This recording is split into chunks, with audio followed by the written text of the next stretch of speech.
వామపక్ష విద్యార్థి సంఘాల నాయకులకు భారత విద్యార్థి ఫెడరేషన్ ఎస్ఎఫ్ఐగా విప్లవాభివందనాలు తెలియజేస్తూ ఉన్నాం. ఈ నెల 23వ తారీఖు నాడు రాష్ట్ర వ్యాప్తంగా ఉన్నటువంటి పాఠశాలలు అదేవిధంగా కళాశాలలో బంద్ నిర్వహించాలని చెప్పేసి వామపక్ష విద్యార్థి సంఘాలు నిర్ణయించడం జరిగింది.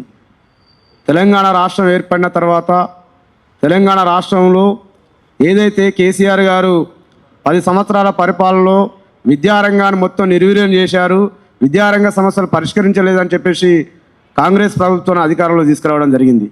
కానీ కాంగ్రెస్ ప్రభుత్వం అధికారంలోకి వచ్చిన తర్వాత ఇప్పటి వరకు ఆ ప్రభుత్వంలో ఈ రాష్ట్ర విద్యా రంగాన్ని నడిపేటువంటి ఒక మంత్రి పదవికి అర్హులు లేనటువంటి పరిస్థితి కనపడతా ఉంది.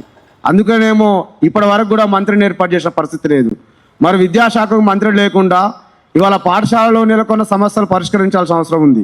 ఇప్పటికే పాఠశాలలో ఉండేటువంటి మిడ్ డే మీల్స్ బిల్లులు 9 నెలల నుండి విద్యార్థులకు అందిన పరిస్థితి లేదు.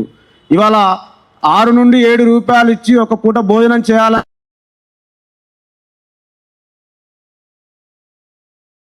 ఖర్చుతోటి మధ్యాహ్నం భోజనం విద్యార్థులు ఒక పూట ఎలా చేస్తారని చెప్పేసి వామపక్ష విద్యార్థి సంఘాలుగా ఈ బంద్గా మేము అడుగుతూ ఉన్నాం.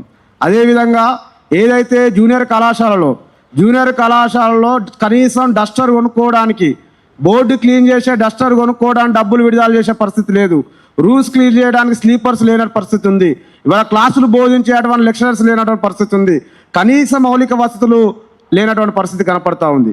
కానీ ఇవాళ ముఖ్యమంత్రి గారు చూసేటువంటి శాఖలోనే, ముఖ్యమంత్రి దగ్గర ఉన్నటువంటి శాఖలోనే ఇక్కడ కనీసం నిధులు లేనటువంటి పరిస్థితి, స్కాలర్షిప్ లేనటువంటి పరిస్థితి. ఒక ఇంటర్మీడియట్ చదువుకునేటువంటి విద్యార్థికి ఒక 1 ఇయర్కు 4 నుండి 5,000 రూపాయల స్కాలర్షిప్ ఇవ్వలేనటువంటి పరిస్థితిలో ఇవాళ రాష్ట్ర ప్రభుత్వం నడుపుతూ ఉన్నారు ఈ రాష్ట్ర ముఖ్యమంత్రి గారు. కాబట్టి ఈ నేపథ్యంలో ఈ రాష్ట్ర ముఖ్యమంత్రి గారికి మేము ఈ సందర్భంగా డిమాండ్ చేస్తూ ఉన్నాం.